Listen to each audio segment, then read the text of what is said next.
Hello friend, मी स्वागत करते minimal 20 मध्ये। तर तुम्ही बघू शकता मॉर्निंग झालेली आहे, तर देविकाचे स्कूल स्टार्ट झालेले, क्रिसमस वेकेशन एंड झालेले, तर स्कूल सुरू झालेले। तुम्ही बघू शकता ती स्कूलला जाण्यासाठी तयार झालेली, तिचं मस्त उठून आंघोळ वगैरे करून स्कूलचे युनिफॉर्म करून नाश्ता करून टिफिन बॅग वगैरे सगळं रेडी करून ती चाललेली आहे। तर हा बघा आता जस्ट अंतरुणामधलं उठून तिच्या मागं लागलेलं आहे, जी अजून अंघोळ झालेली नाही आहे, पण तो चष्मा वगैरे घालून तो देविकाच्या मागं लागलेलं आहे देविकाला व्हॅनमध्ये सोडण्यासाठी।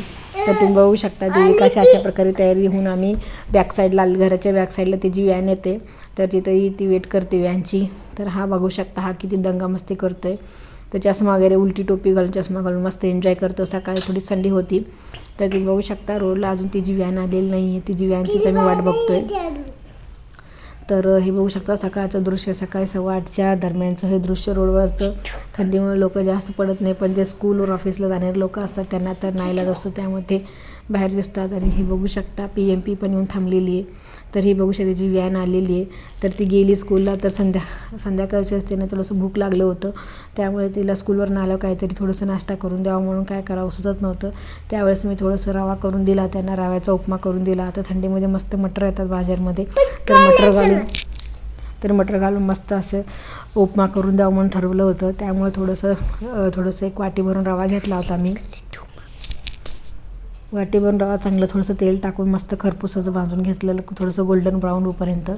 तर तुम्ही व्हिडिओमध्ये बघू शकता त्या एक मिडियम साईजचा कांदा, हिरवी मिरची, कढीपत्ता, कोथिंबीर ते पण ऑलरेडी बारीक चिरून घेतलं होतं, आणि ग्रीन पीस घेतले होते, मटर जसे की तुम्हाला आधी सांगितलं होतं। तर मटर घालू करणार आहे, तर त्यासाठी मटर चांगलं सोलून धुवून ठेवलं होतं साईडला। तर हे रवा तिकडं भाजून घ्यायला घेतलं होतं मी। तर संध्याकाळचं स्कूलवरून आल्यावर त्यांना जेवण वगैरे ऑलरेडी ते सकाळी नाश्त्याला चपातीच खाते, डब्याला पण चपातीच असतं, संध्याकाळी आल्यावर पण चपाती खा म्हणलं की पोरं कंटाळा करतात, त्यामुळे त्यांना असं काहीतरी गरम गरम नाश्ता करून दिले की खातात ते। त्यामुळे रवा भाजून झालेलं आहे, तर त्याच कढईमध्ये चांगलं तेल टाकलेलं आहे मी 2 चमचे मोठे भरून। तर तेल चांगलं मस्त गरम होऊन द्यायचं, तेल चांगलं मस्त गरम झाल्याबरोबर सर्वात प्रथम मोहरी टाकून घ्यायची। सर्वात प्रथम शेंगदाणे, हे बघू शकता तेल चांगलं कडकडीत गरम झालेलं आहे, तुम्ही व्हिडिओमध्ये बघताय तसं। मोहरी चांगली तडतडली तर जिरे टाकून घ्यायचं, कढीपत्ता टाकायचा, हिरवी मिरची पण टाकून घ्यायची, कांदा टाकून घ्यायचा, मस्त तेलामध्ये ब्राऊन करून घ्यायचं, गोल्डन ब्राऊन होईपर्यंत कांदा चांगला मस्त तळून घ्यायचा। त्यानंतर कढीपत्ता, कोथिंबीर पण थोडंसं परत एकदा तेलामध्ये टाकून मस्त करून घ्यायचं। आणि मटर म्हणलं पण थोडेसे मटर पण टाकून घेते मी उपम्यामध्ये, मस्त लागते थंडीच्या सीझनमध्ये। जे काही व्हेजिटेबल जर तुमच्या घरी जर गाजर वगैरे असेल तर ते पण टाकू शकता, खूप छान लागतो टेस्ट। आणि उपम्याची कलर पण चेंज होतो, मस्त किसून टाकायचा, किसून टाकल्यामुळे उपम्याला मस्त असं गोडसर असा चव येतो।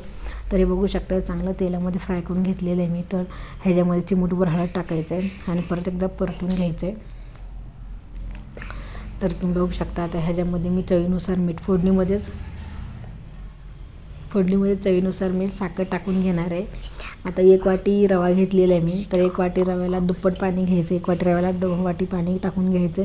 जितका तुमचा रवा असतो तितका तुम्ही डबल पाणी टाकायचं। आता समजा 3 वाटी जर 2 वाटी रवा असेल तर 2 वाटी रव्याला 4 वाटी पाणी टाकायचं, असं अंदाजाप्रमाणे पाणी टाकून घ्यायचं आहे। तर बघू शकता मी पाणी टाकून घेतलेलं आहे, चवीनुसार साखर मीठ टाकायचं आणि ह्याला मस्त एक पाण्याला उकळी येऊ द्यायची। पाण्याला मस्त अशी उकळी आली की जे काय आपण रवा भाजून घेतलेला आहे तर ते त्याच्यामध्ये टाकून घ्यायचं, आणि रवा टाकताना थोडंसं गॅसचा फ्लेम बारीकच करायचा। तर तुम्ही बघू शकता हे उपमाचा रवा झालं। जर शेवायचा जर उपमा करायचा सेम रेसिपी आहे, तर असं त्याला पण असं सेमच करायचं, दुसरं काही करायची गरज नाही, नुसतं शेवया पण मस्त तेलामध्ये भाजून घ्यायच्या आणि पाणी उकळले की शेवया ॲड करायचं, सेम आहे। तर तुम्ही बघू शकता आता पाणी मस्त फोडणी मारून ठेवलेलं आहे मी, ह्याला एक उकळी यायची वाट बघते, ह्याला मस्त अशी उकळी आली ना तर हे रवा ॲड करणार आहे मी। तरी बघू शकता पाणी उकळण्यासाठी सोडून दिलेलं आहे मी। देविकाला मटर घालून उपमा खूप आवडतो, त्यामुळे त्यासाठी करत आहे। तर हे बघू शकता देवांशला पण आवडतो मटर घालून उपमा। तर हे बघू शकता पाणी मस्त उकळीला आलेलं आहे. तर जे काही आपण रवा मी भाजून घेतलं ते ॲड करते. ॲड करताना थोडंसं गॅसचा फ्लेम कमीच ठेवायचा आहे, तर ते अंगावर रवा उडू शकतो.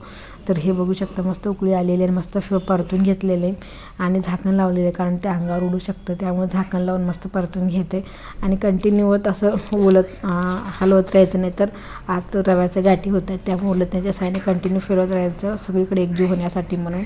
आणि पूर्ण पाण्याचा अंश उपम्यामधलं कमी ड्राय करून घ्यायचं. पाण्याचा अंश बिलकुल नाही ठेवायचा, पूर्ण उपमा ड्राय करून घ्यायचं. तर तुम्ही बघू शकता पूर्ण उपमा परतून घेतलेला आहे, पाण्याचा अंश कमी झालेला आहे आणि हे वापरण्यासाठी ठेवलं होतं आणि 5 मिनिटानंतर सर्व करायला ठेवलेलं आहे. तरी बघू शकता हिला किती आवडलेलं आहे. ही मटर घालून मस्त असं कलरफुल उपमा झालेले आहे, तर तिला खूप आवडलं, ते खूप एन्जॉय केली. तसं दोघांचे प्लेट सर्व केलेले आहेत. चला तर भेटूया नेक्स्ट ब्लॉगमध्ये. तर तुम्हाला मिनी ब्लॉग आवडल्यास यूट्यूब चॅनलला सबस्क्राईब, लाईक, शेअर करायला विसरू नका. चला तर भेटूया नेक्स्ट मिनी ब्लॉगमध्ये. तोपर्यंत